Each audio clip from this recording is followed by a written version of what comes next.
The pitch for this movie must have been awesome. Okay, it's John Wick, but he's a rabbi, and it's rated PG. I'm all in, and I'll share my orthodox thoughts in this spoiler-free review of Guns and Moses.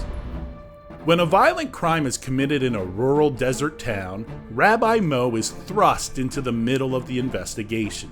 As arrests are made, certain details just don't add up, and the rabbi wants to make sure the true wrongdoer is brought to justice.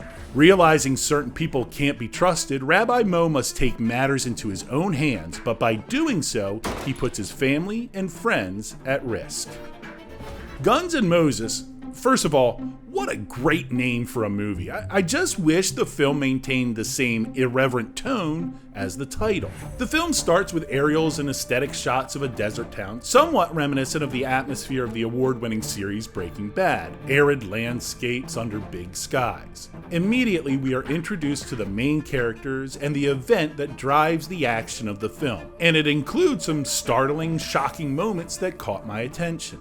Now the mystery begins. A mystery that includes the basic whodunit premise, but with the racial undertones that accompany a rabbi and the constituents of his synagogue being persecuted. I find that interesting. It adds a new wrinkle to an otherwise rather familiar tale, but it also forces the audience to severely suspend disbelief. As Rabbi Mo travels from suspect to suspect, we begin to question 1, why is he investigating this crime? And 2, why is anyone giving him any information? Characters tell him everything. They don't even hesitate, even if they're in danger. In fact, characters in the movie ask him directly, why play detective? To which he answers, who else is going to do it? Which sounds great, but doesn't really answer the question. To the film's credit, by the end, I do think there is some reasoning, but it's a stretch.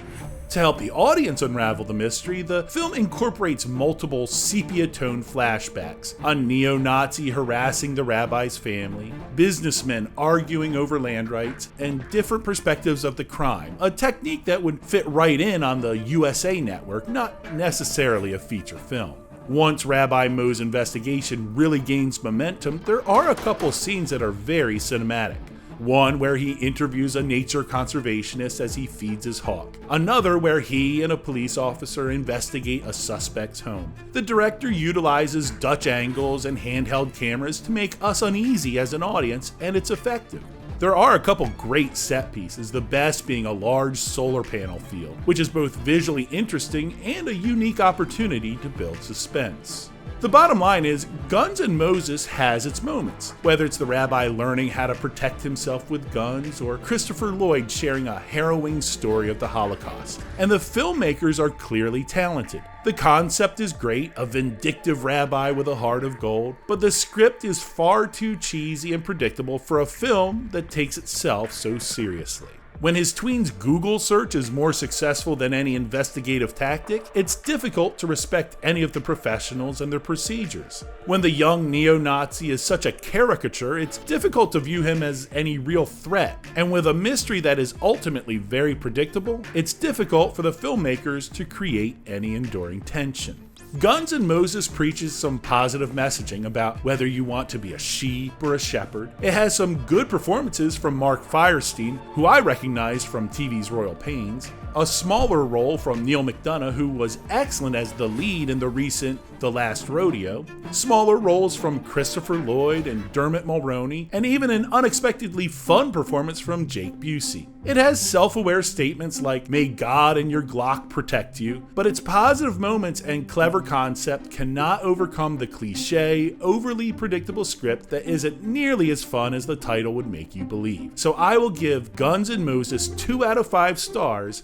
which is below average. I think this film can find an audience because it is clean with a concept that may pique the interest of the people that are tired of watching reruns of Monk. In fact, I wonder if this is something that could have worked better as a TV series for an older generation. But as it stands, it really does just feel like an episode of a TV show, something like Psych without the humor, which doesn't appeal to me. What do you guys think of Guns N' Moses? Am I being too rough? Let me know in the comments below. Also, if you've gotten this far in the video, you must have kind of enjoyed listening to this review, so I'll ask you to go ahead and like this video, subscribe to this channel, and ring the notification bell so you never miss any of my future content. Also, you can check out some of my other reviews by clicking on one of these boxes.